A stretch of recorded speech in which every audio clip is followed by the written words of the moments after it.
Good morning. We had a nice comfortable night in Econo Lodge in Cochrane, and we're gonna go on the hunt now for polar bears. We've had about a polar bear, what? Polar bear refuge, or whatever. Yeah, it's all about polar bears. We'll find out when we get Heritage Center. Heritage Center. Okay. So this is the way to the Polar Bear Rescue Center. Pretty bumpy road. I can't see a bus coming down here. I guess we'll take it easy. There's no fence around that water. I hope the polar bears aren't in that water. Oh, there's the polar bear, so at least we know we're on the right track.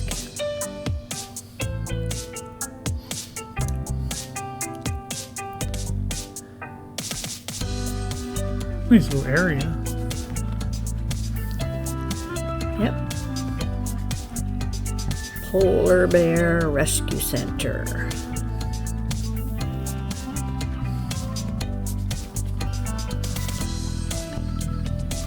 Oh, there's camping here. Oh, I wish we'd known that last night. If there's camping. Oh, that poor polar bear needs a paint job. Yeah, nice little campsites by the looks of it. Flat ground, just have to drive in, put the camper up. Yeah. Well, let's just take a tour around because I believe I saw 9 o'clock it opened somewhere. So the hours, it's not quite 9 o'clock yet. So take a little tour around your campground. Sites allow for good size RVs. That must be the administration building or entrance up there. Buy a ticket.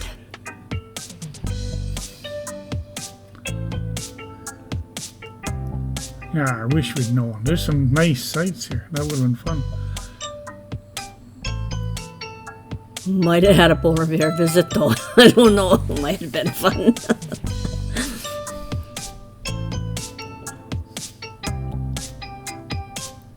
So there's one car there, so it might probably staff getting ready to open. We'll be the first customers. Sounds like a plan. We'll just go around this loop, I guess. Oh, they even have a trailer dumping station, so you can have a clean out. I guess if you're camping here, it's handy. Yeah, it's not good to go on the highway with a full tank of sewer. Well, that's it right there, right? You can see it right there. Yep. Yeah, nice here. They should advertise their camping more.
So this pool goes up against that glass window, and you can swim in there. And if there's a bear swimming in there, you're gonna be swimming right beside you in the water. Cool. You can smell fish right here. I think that big white building is a cooler where they hold the fish, because the polar bear love fish.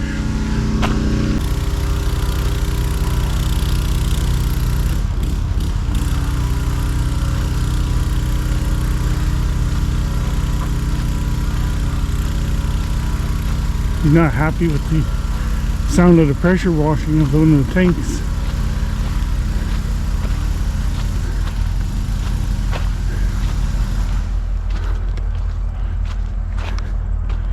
You want out of there, don't you?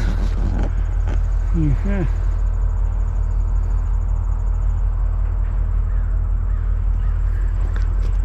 Wish I could feed you, but that's against the rules. Hey, look at me. Hello, bear. Hi there, fella. You're a big one.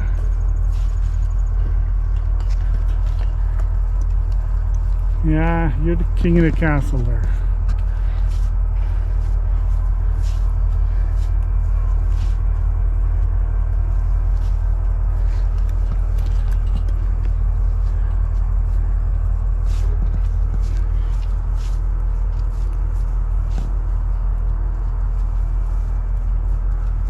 Is that the same one that went for the swim?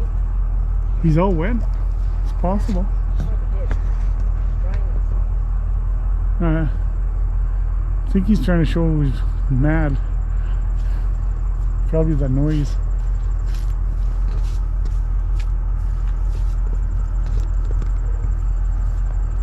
Stop now though. The noise.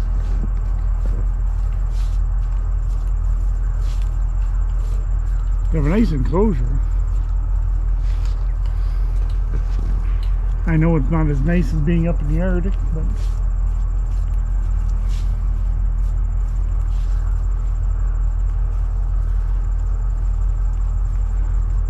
do they roar? I wonder.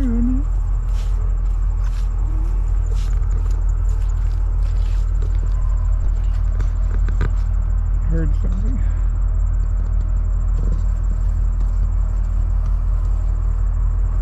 You growl? Can you growl at me?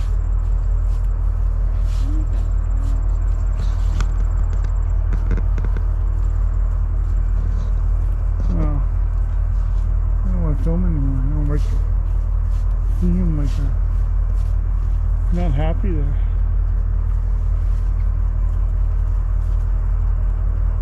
Man, that's a lot of fur. Big teeth.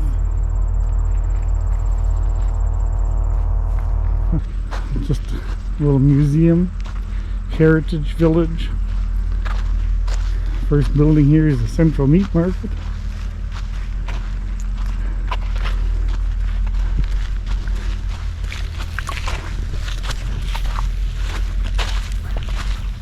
They open? I think you just get to look. Oh, it's open. This is what the meat market used to look like. Weighing scale, the scale. Pigs.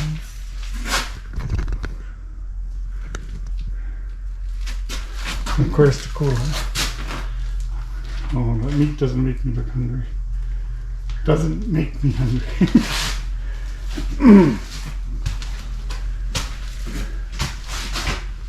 I want a hand-operated meat slicer. Doc Bernstein and Doc Slater. Bernstein is the guy who looked after the beef. Slater is the one who slaughtered them.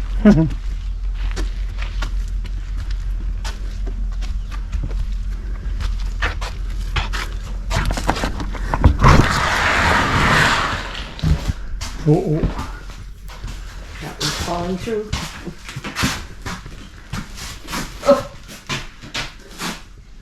Put that on your head and smoke it. That's when they used to do the, oh, that's an eye exam. I was going to say, that the when they bled them. Well, I'd feel uncomfortable being in there and having a doctor put that in my eyes, but I guess No, it worked. do the same thing.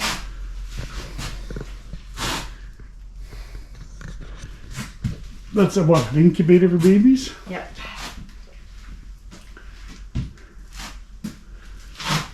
An old wooden wheelchair. Little bits of metal on the spokes now, but mostly it's wood. Cool.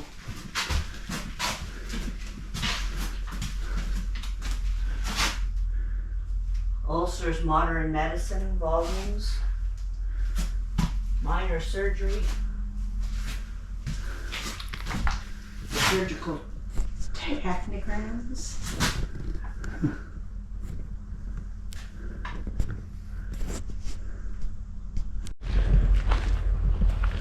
Nanook's Snack Shack. I don't think they're open, right? August the 20th from 10 to 4. They're having a Western gaming show. Oh, this is? Yeah, it's close. Yeah, it's an actual legal restaurant. Remember those old pop machines? How the pop was cold in those machines. 20 cents.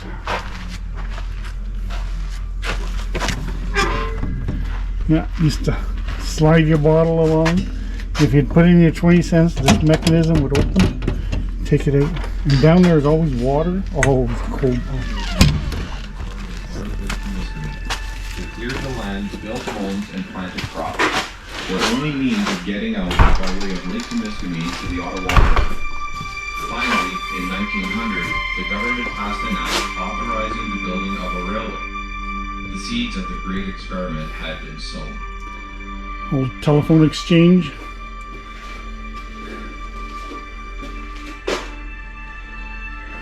To which number do you want to hear? Yeah. Mrs. Wiggins? And plug it in from one to the other. Little did the government realize on May 12, 1902, Lots of when different the lights. Honorable Frank Latchford, then Minister of Public Works, turned the first shovelful of sod at a ceremony in North Bay, that the operation would be the first act in a drama that continues to this day. No sooner was the track being laid when news came about a rich silver discovery at Cobalt. As the story goes, it described LaRose working as a blacksmith for the TNMA when he threw his hammer at a fox, which in turn led to the Great Silver Rush, a rush that has to date produced some 460. Big thing used to happen to these, the keys used to jam. The first train rolled over They're a the pain in the tracks butt. listed on January 16, But they work. 1905. The first steps to Cochrane had been taken. Knowing that there were promising rock formations, vast tracts of timber, and rich fertile land, the railway pushed the line another 100 miles north. By the end of 1906, the track was There's just too much to show on camera. You gotta visit the now place, called Matheson. see it for yourself. 1929 Chevrolet fire truck. Cool.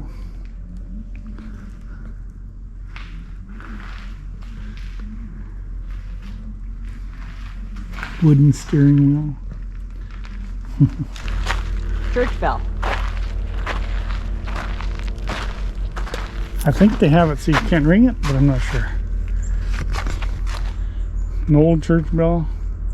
1939.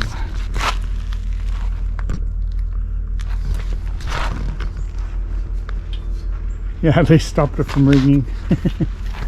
I wonder why. Antique shoe repair established in 1951. And, well, Aquino shoe repair, it's a name.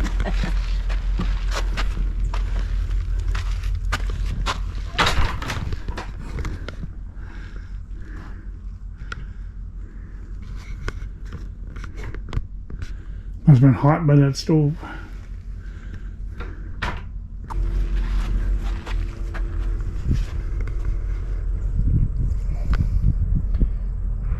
Eating a bean before going on a journey will bring you good luck. Toot toot. Toot. Riding on a train on Friday is bad luck. geez, we drove on the train lots on Friday.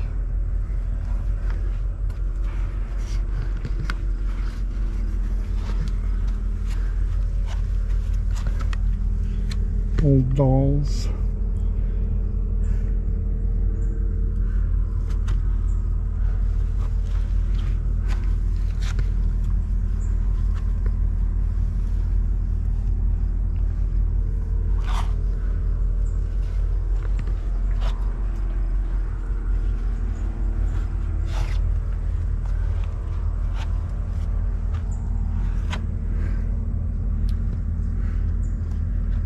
I used to have sewing machines like that.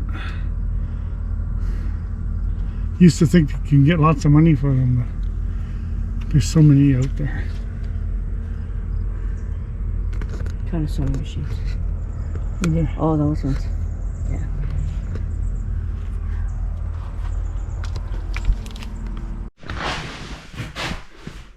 Come for a haircut. Sit in the barber chair. Talk about hunting. Flintlocks. Talk about fish you caught. Pick up some groceries.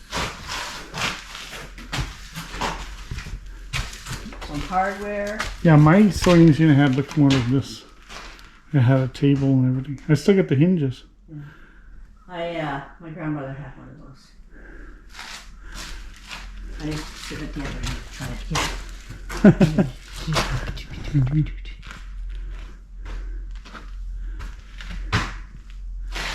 Yes, should come and visit this place.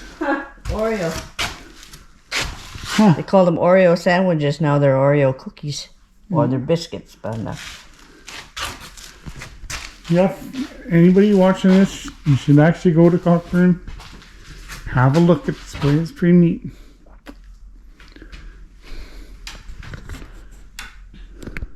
This is a George Taylor Hardware Company, 1901 to 1968. Wagons.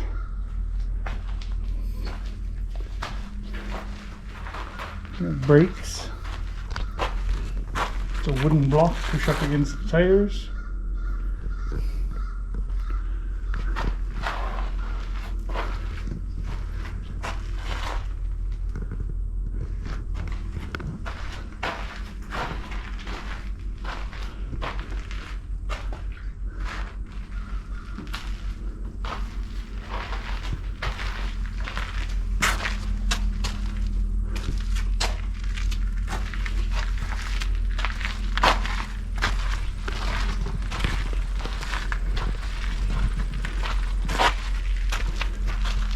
Is that Santa's sleigh? Is that Santa's sleigh? Kind of looks like it, but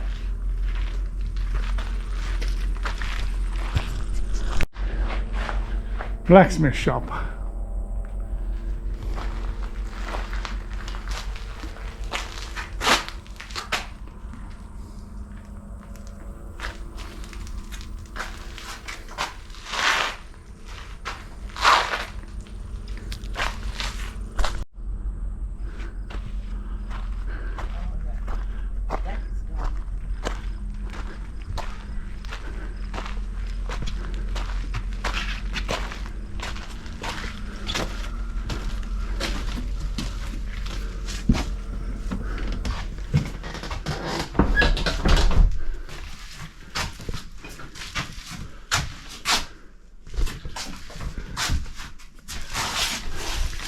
says do not touch.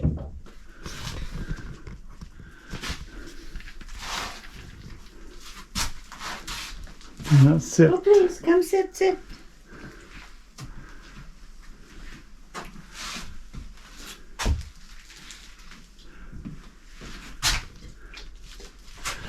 is actually a nice little place. High ceiling. Well, they grind coffee. Coffee grinder's cute. Oh, yeah.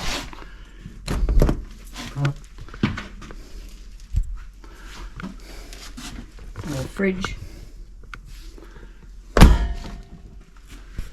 An even older fridge here. An ice box this one would be. Yeah.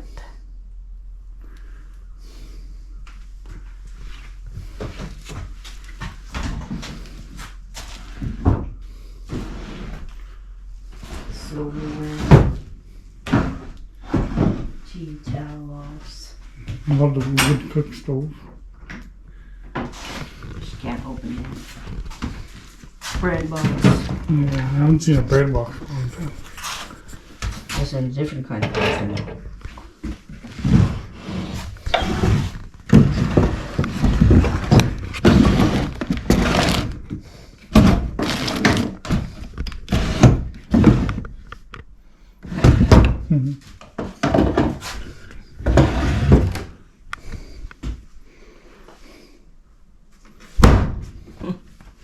You're pretty good at that. I didn't want to try my break. Just cups and dishes.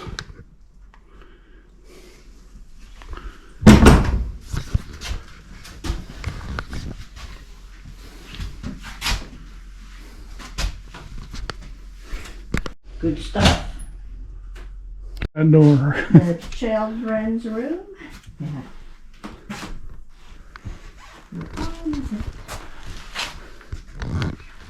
It's a big book for girls. Another children's room. This kid actually is pretty well off. Oh yeah. Most kids didn't have their own little bedroom like that. The baby's room, yeah, crib.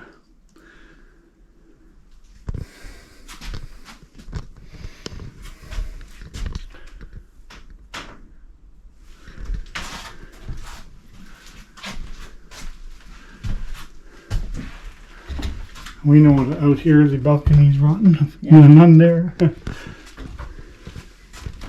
The boys' room.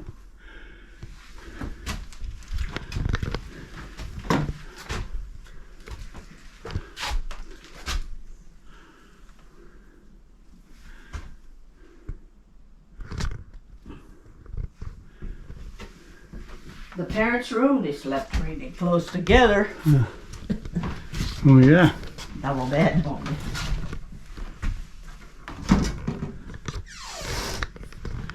Military uniform. And her wedding dress in there. I guess a wedding dress.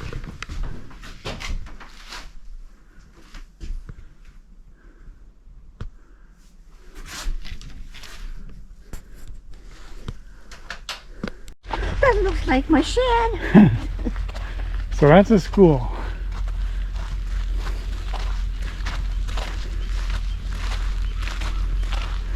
A warm little building for kids to come and learn.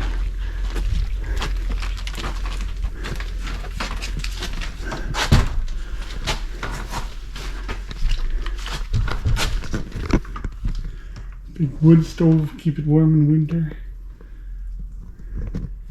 Could have up to 16 kids in here. No, 12, because they put 2 in each seat.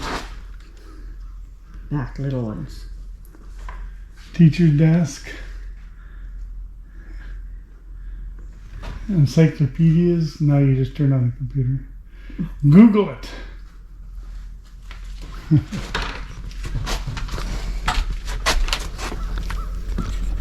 I said that's the first one-room schoolhouse here in 1910. 1910, huh? Cool. Even road, I guess. You can see the fence way over there. It's a pond over there that's all fenced in on both sides. Like There's a big area for them. it is.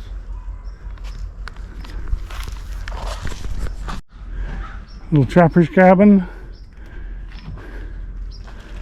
Traps hanging out.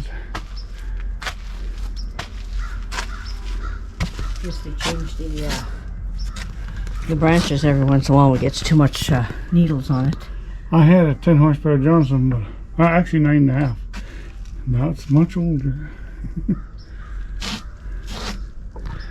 Sleep in the corner. Cool. That's actually a nice little trapper's cabin.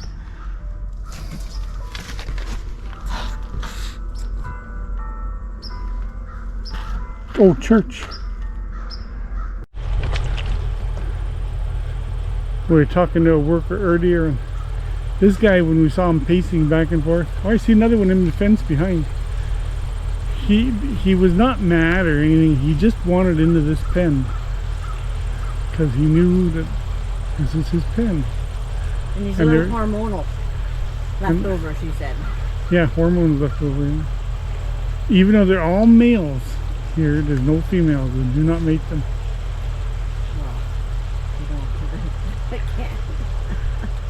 And they would not breed Yeah, polar they, bears in captivity because they cannot be released. that's right. Just in front of us here, in that there's a great pool that they're filling full of water now. They're cleaning that when we were walking by it earlier.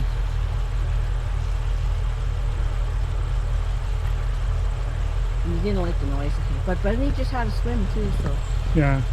he will go dry off.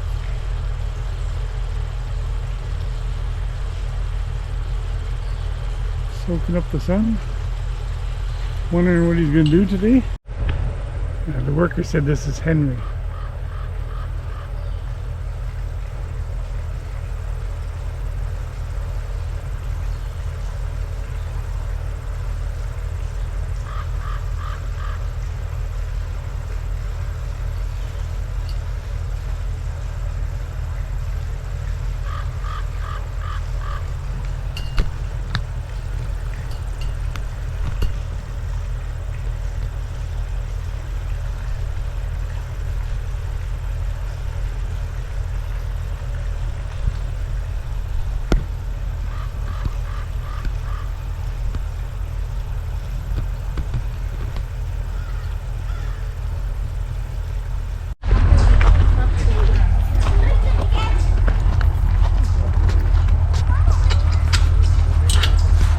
There he is. There he comes. That was you. He does. Good job, buddy. Look what happened to our game.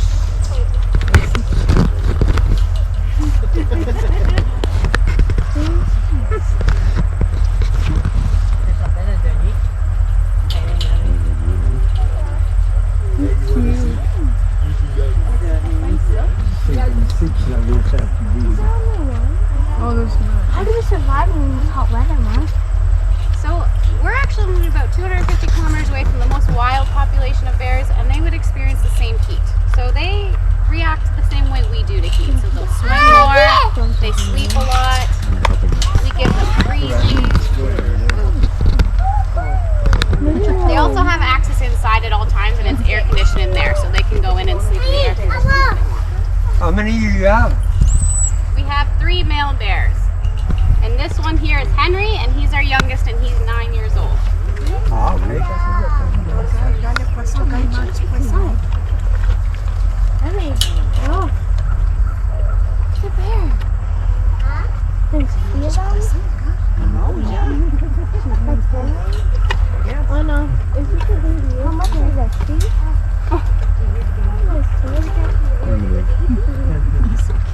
Sorry, go ahead.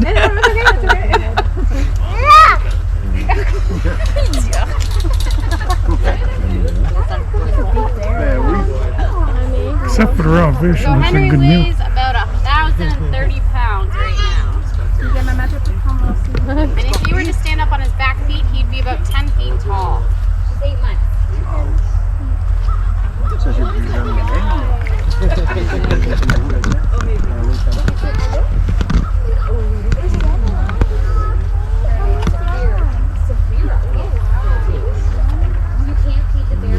How much do they eat per day?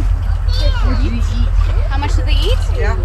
It different. So they get about the same food a day. Each bear gets different amounts. So Henry here gets about 8 kilograms of food a day. And where and when and how much at a time we feed them changes every single day.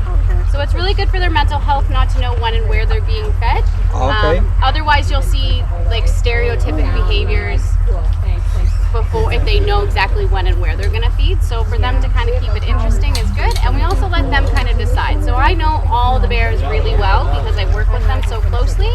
So I can tell when they're kind of hungry, and they go to different spots and they act certain ways when they're kind of hungry. So they let us know when it's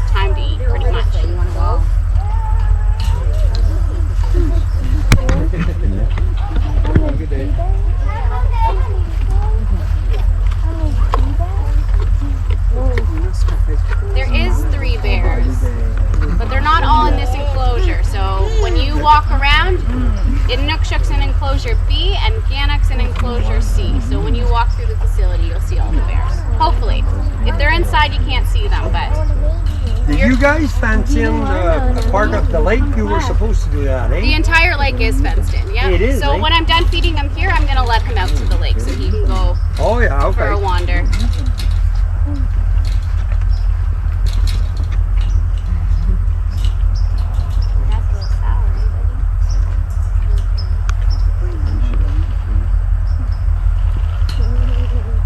We cannot see the other bears.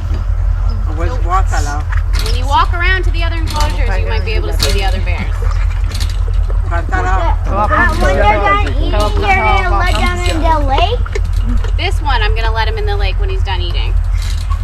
But where are you gonna wash them again? Okay. I'm gonna open the door and you'll see what happens. So they come back out of the lake, no problem, and when you want, yeah. Yeah, especially in the summer. It's harder to get them back in the winter. They like it a lot more in the winter. They're just more active and they like to hang out when it's frozen over. But I have a special whistle that's used every night to get them back inside, or if there was an emergency, let's say there was a big windstorm and I needed to come back, I blow a special whistle and they know that that whistle means they come back to bear holding, that building over there, and they're gonna get a nice big meal, and then they're gonna get locked into the building. So they're all trained for different reasons, a lot for medical reasons, but even for things like that, I can get them inside. Now everything we do is voluntary, so there are times, the odd times, Henry here is very known for deciding he doesn't want to listen. And most of the time he does listen, and that's because they trust us. We don't force them to do anything. If we're trying to do a training session with them or something and they decide, no, I don't want to participate, we let them make that choice. And because of that, they usually listen and they want to do what we ask them because they know we're doing good with them. And we also always give them a very yummy treat or a toy or something that they would want as a reinforcement for doing what we're asking. So, and that's why when I called him there and he came up, he knew I had food. He knew I was calling him because I would never call him if I wasn't going to give him something, right? So otherwise he just wouldn't come to me. Just like with your dog at home. Oui, ton survent, ton survent. Tu es resté Chantal. Allez, ici, viens ici. Mets-toi dans la main ici. Ok, de Non, Daniel, il veut en la photo, c'est pour ça, ici. Tu peux voir là, ça va être. Ouais, comme ça. Regardez ici. Ouais. On le voit très bien avec ça. On le voit très bien avec.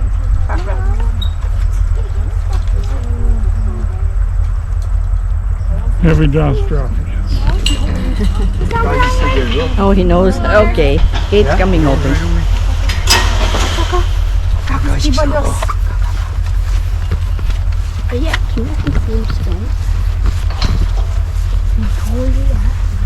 Les plus petits, c'est le bébé, ça c'est le plus petit de la gang.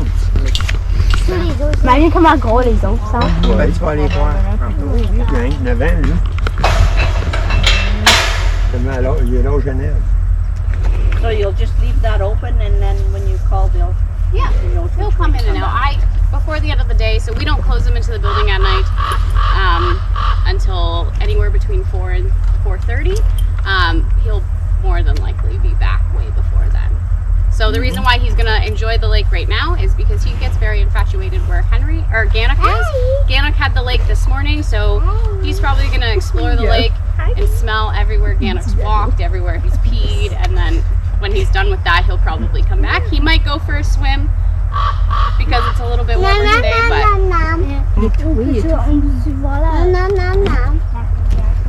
So they're never all in the same enclosure at a time, even the lake. so Henry can go with a Inukshuk.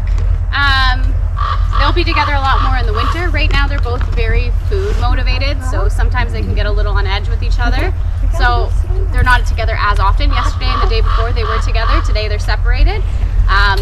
Henry gets a little infatuated with Gannock, so they don't go together as much anymore. They used to.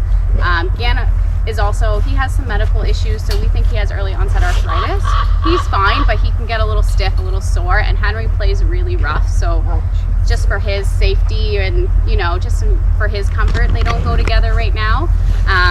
And then Inukshuk absolutely hates Ganok, so they'll never go together because he cannot stand him. So, yeah.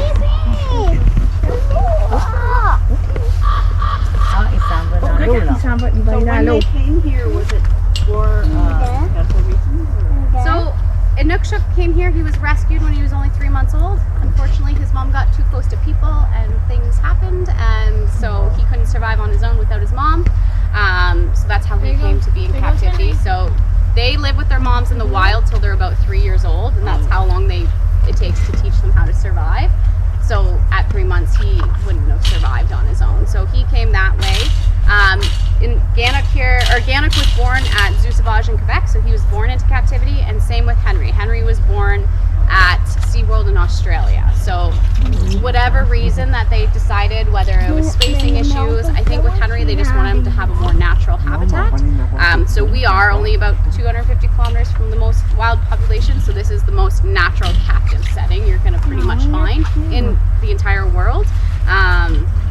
So that's why they sent him here. Ganok, I'm not sure the exact reason, but probably space. Like other facilities don't have that amount of space. If there's only one and there's other animals around. If they're breeding too, right? You have to make space for cubs grow up, and you have to make space for them. So he came here when he was about 2.5, and yeah, so we only take in injured orphan or rescue bears. And once they come to captivity into a setting like this, they can never be re-released back to the wild. There's just physically no way for humans to rehabilitate them and let them back out to the wild where they would have a chance to survive.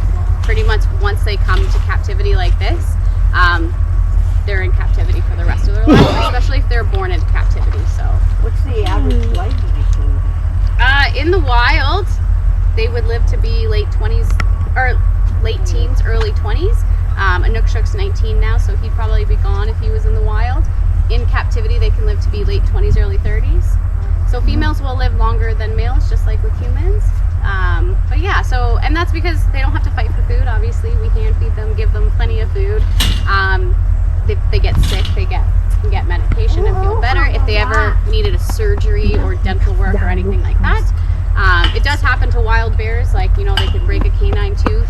Here they would get a root canal and they would feel better. In the wild, nature would take its course, right? So there's definitely benefits to a captive life, but yeah.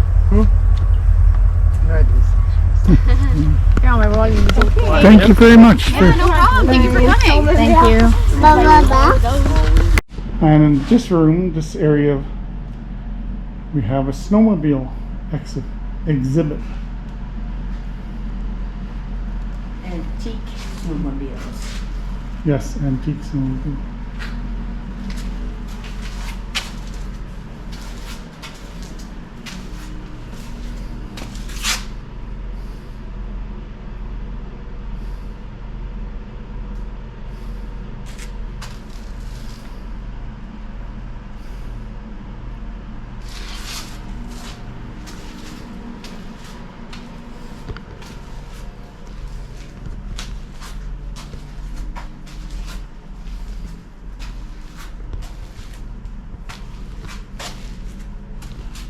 Wow.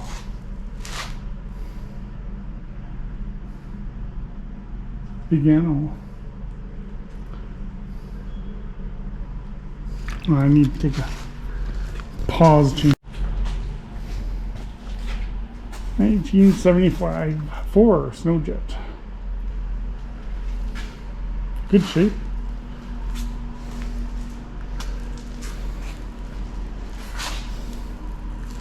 Well, again, I'm not going to film this whole place. This is for you to come and visit and see for yourself.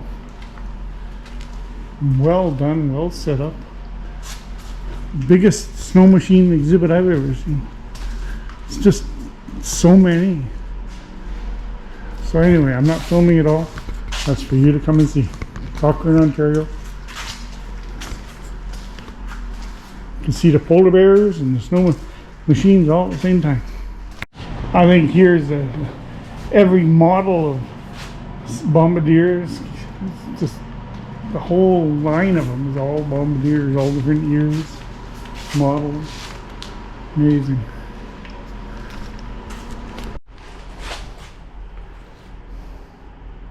1962. Never seen a skidoo made like that. Huh.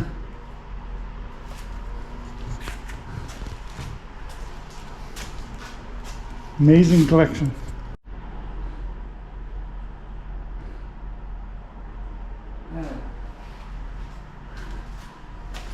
He'd run that thing down all the time. All the stuff is stored in there. Wow. That. That is, I've never seen that. Alouette. 4 engines. There's the story You of sit there. Wow. see the whole story about how it came about. Huh. Apparently it was stuck up in its skis, and that guy decided to purchase it.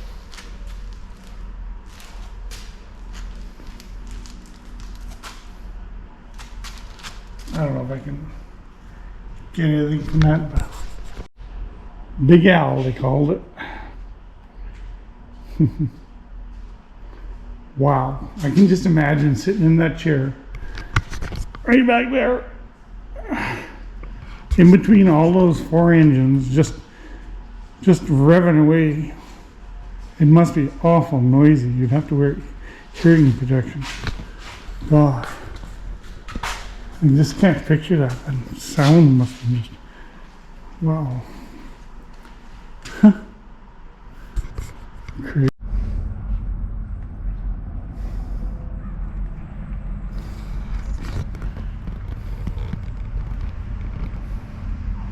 Very nice place to visit. The Cochrane Polar Bear. Very nice place to visit. The Cochrane Polar Bear exhibit. Very much fun. Formative. On the road again. We're leaving Cochrane and just heading down the road. 733 kilometers still to Thunder Bay. Eventually we'll get home. Maybe today, maybe tomorrow. Yeah.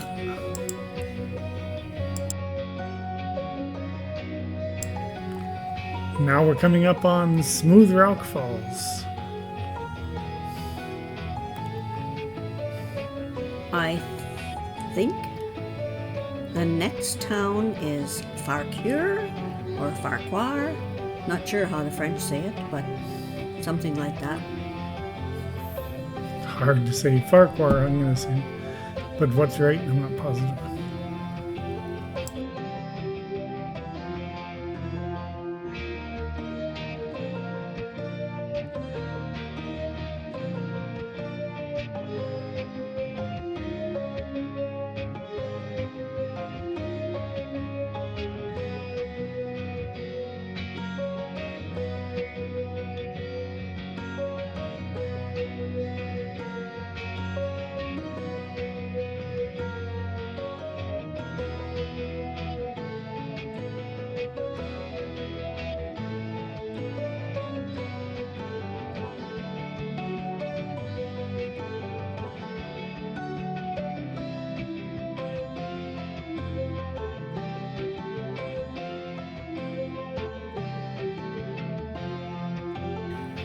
Okay, here is Kapuskasing.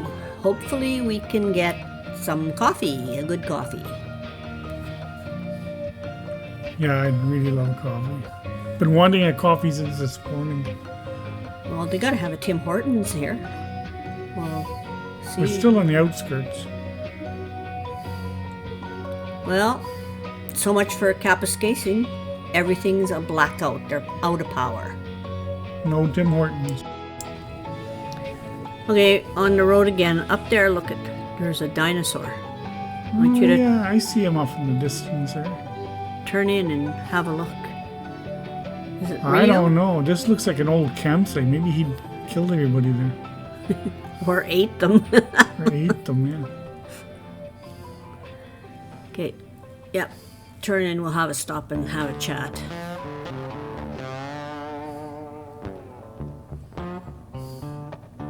Pretty ferocious looking.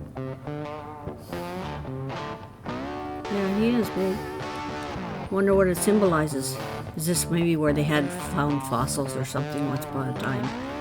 However, I wouldn't be camping here. Look, those people are not camping anymore either. They might be dead. On the road again. Where are we anyway? We're in Hearst now.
Well, we were driving along.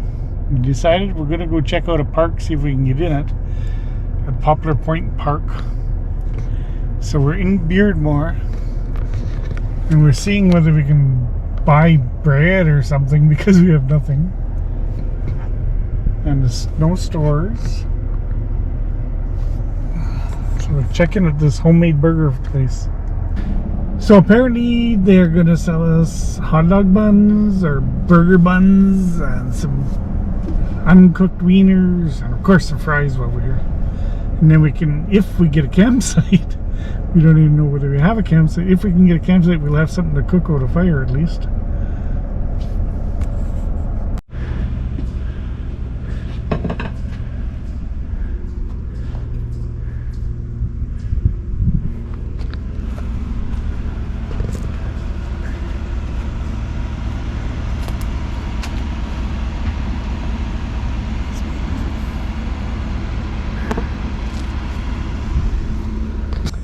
Well, I carried this pile of firewood over from the other site.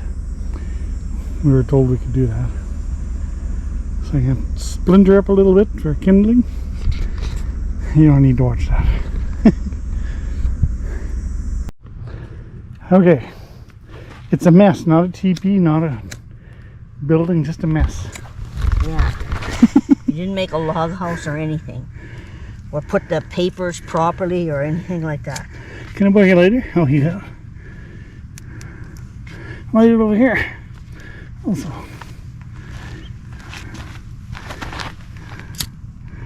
You can't. Can I have the lighter then? No.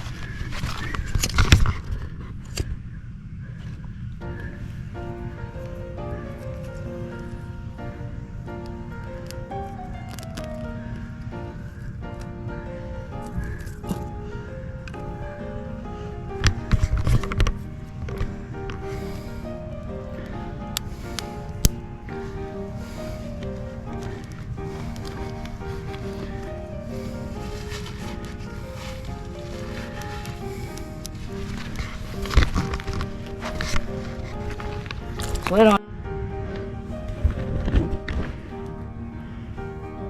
Oh, the sun's hot.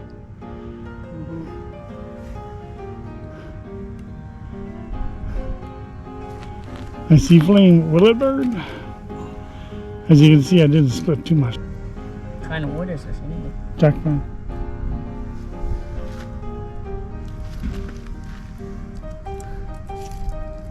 Yeah.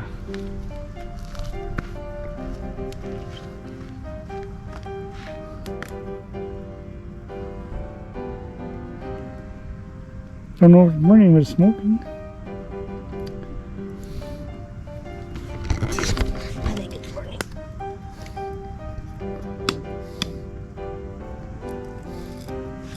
Yeah, I see a flame or two.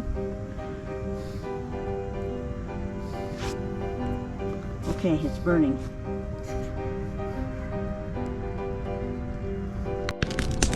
Definitely burning now.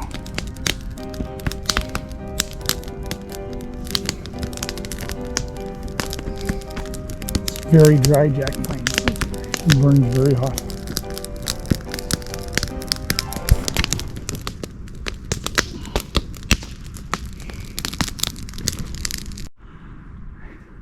And there's weeds over there. Lake Nipigon. Poplar Point. Lots of big waves here. Looks like a sandy bottom. If we had sandals on, I'd go out there. And a hot day.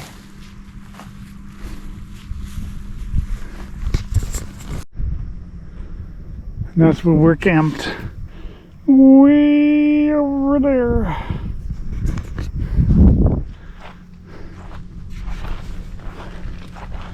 I guess the pier is getting old, so they said don't use it.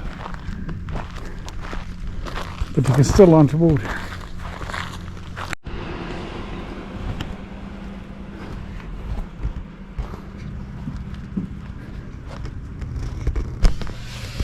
Supper.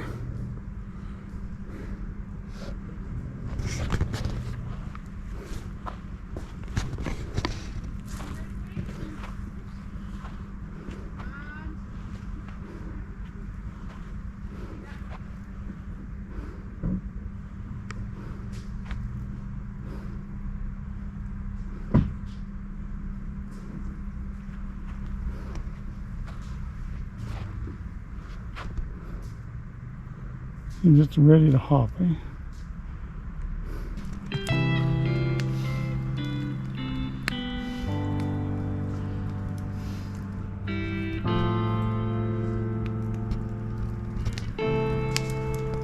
Waiting for the sunset. My food is cooking, warming up.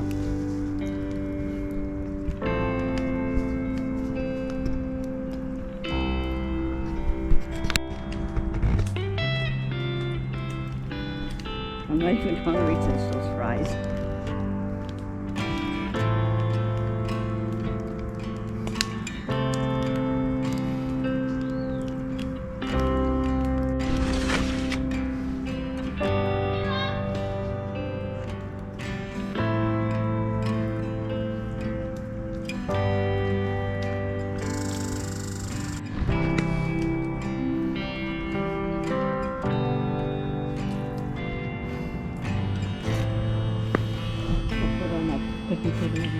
No, it's fine. Enjoy that. Pretty far. What does it?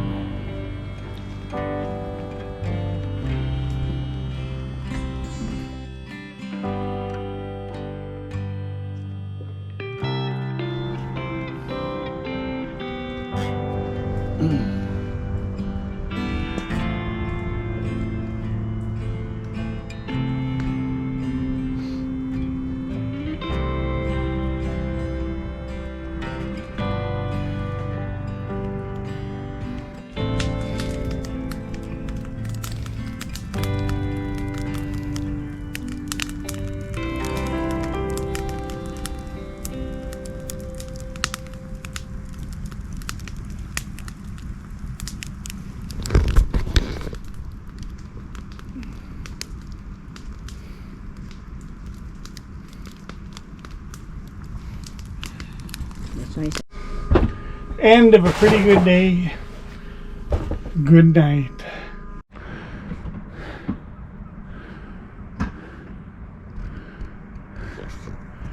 Morning.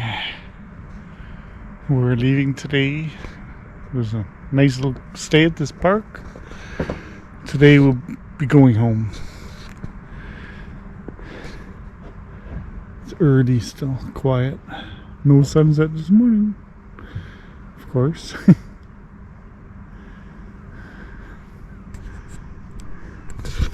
Still have to pack everything up.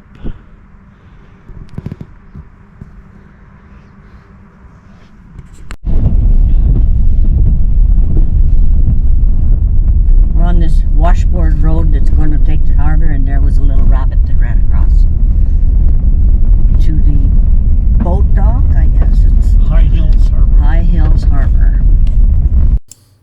This is Beardmore's High Hill Harbor. Looks like they're working on a big boat over there.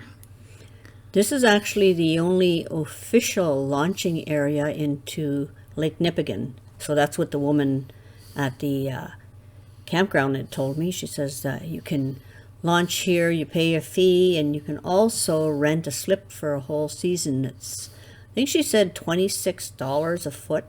So I said, so if we had, you know, a 26-foot boat, then she said, yeah, it would be about $588 for the season to slip your boat in here, and they have a little bit of security. That's a lot better than driving your boat, hauling your boat in from Thunder Bay to here or whatever. Just leave it here all summer. Yeah. It's a nice lake. Yep, and she says even they have a radio communication. She said most times they can catch me in the office or one of us in the office.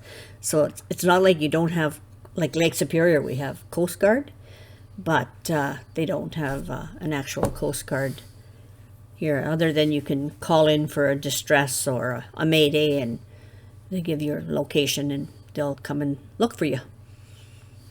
Cool.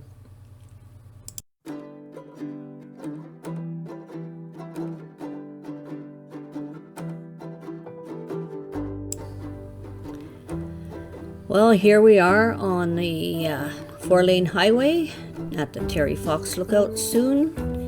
We left on Thursday morning and it is Monday afternoon and we're on our way home. It has been a good trip. We've driven down Highway 1117 onto 17 alone, then past Rama and over on back up to Highway 11, and now we're back on to 1117. Been a very good trip.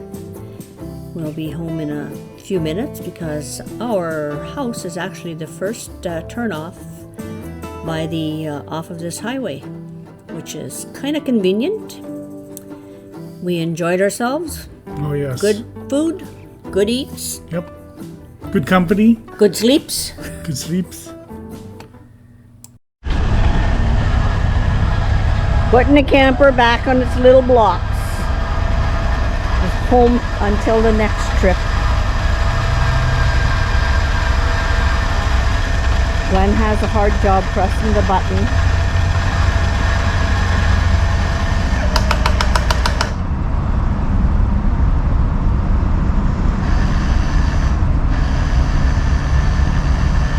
The back one's done. So I don't know if you can see that because it looks like it's flat, but trip A, that's the trip we just drove, 2,754.7 kilometers. Average fuel economy 18.2 liters for every 100 kilometers. If you liked this video, please click like to let me know that there is an interest in this topic. Click subscribe to view videos about fishing, UTV adventures, cooking, my boat renovation. Many topics are coming soon.